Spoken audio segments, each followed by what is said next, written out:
Well, yeah, it was definitely different from anything I've ever tried before. I learned that it's quite fun talking being blindfolded, that it's not as scary as it seems. Actually, it was the first time that I was even blindfolded in my life, and I had to, hold someone's hand to direct me to some place. As a journalist, I have interviewed a lot of people, but I knew who they were and I knew what kind of questions I would have to ask them.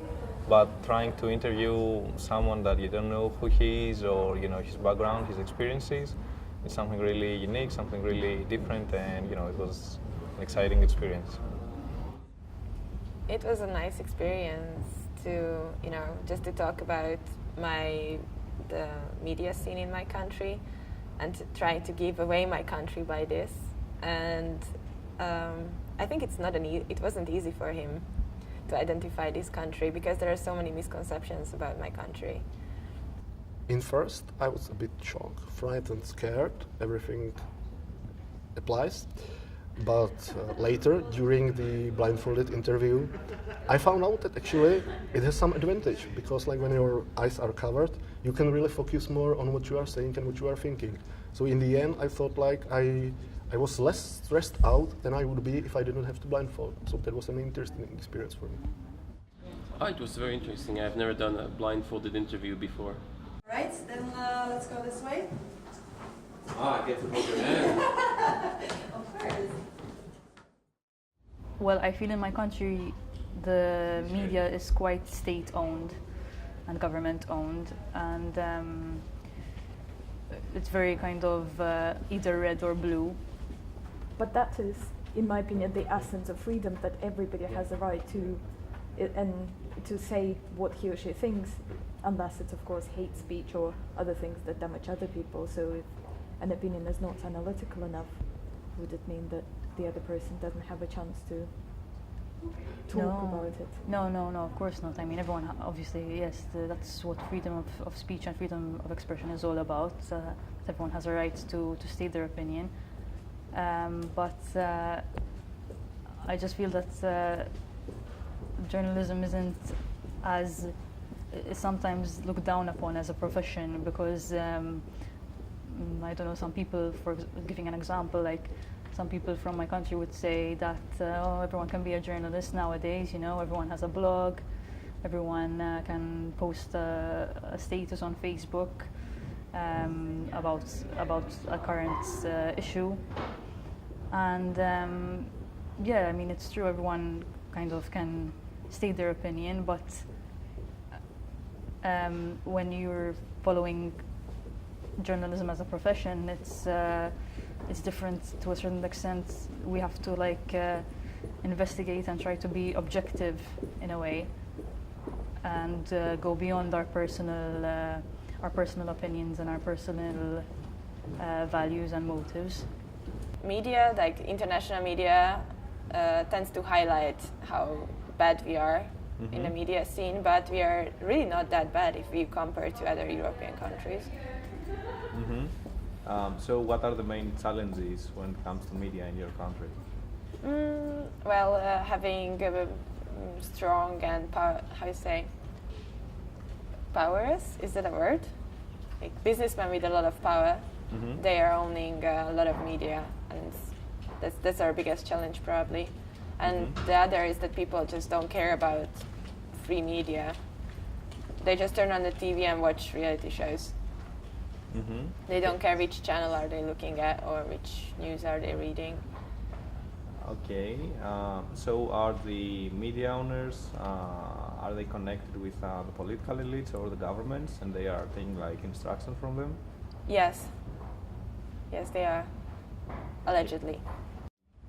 How is it for the plain journalist, the ordinary journalist? How is it in your country? As for me, I work for an independent news outlet or media outlet, and for me, I feel perfectly fine.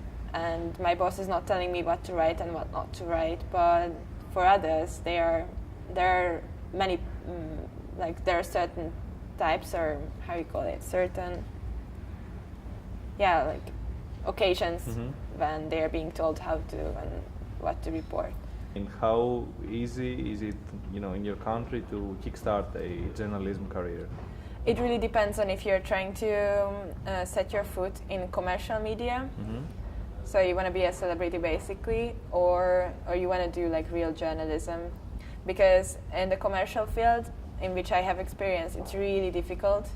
But in real journalism, it's really not that hard. If you have objectives and you have talent and you're hardworking, then yeah, it's not really that hard.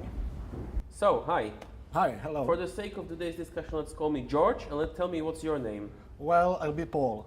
Paul. So George and Paul, what kind of journalism pieces do you produce? Right, well, I work in an investigative center that we've established in our country. It's a very small organization. It's composed of 4 people, basically.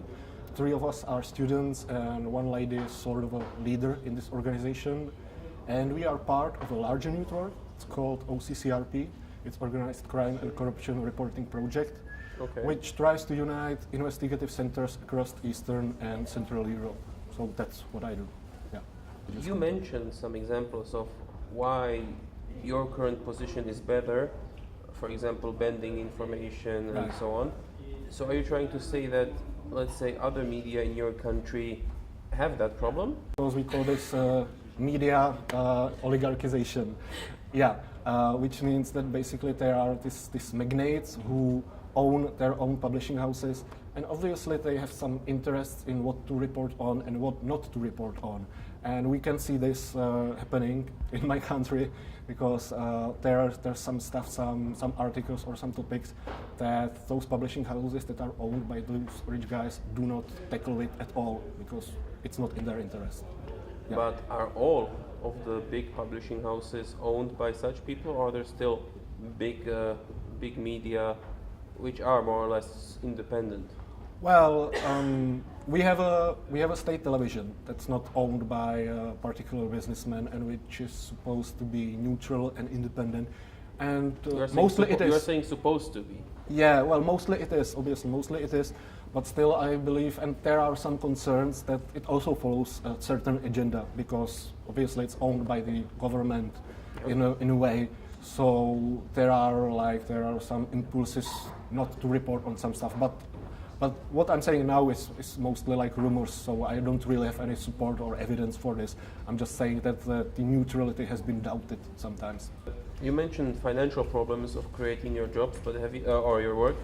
Have you ever experienced problems doing your job apart from money? So I mean security or access or these types of things? Yeah, well, luckily I would say that our particular center did not experience this, but I've been able to hear stories and reports from the other members of this larger collective we cooperate with. It's called OCCRP, and they are really being subject to threats as well, but also to like cyber attacks. Their emails are being hacked, their computers are being attacked, and there's been like security breaches in their security. So I mean, we are sort of lucky to yet not be recognized. But once we are, if we manage to, I believe that will be also part of the job, because other more renowned investigative centers are facing these cyber threats. Why are you doing this? Because people need to learn the truth. Yeah, I mean, like, there's so much to report on. There's so much things happening in the world. And I believe like you need to talk about them, to understand the world around you, to know what's happening around you, because I believe that information brings power to oneself, to a person. and being without the information means like being powerless. So I'm trying to empower myself by gaining the information, but I'm also trying to empower other people by providing them with information. So that's why I'm doing this.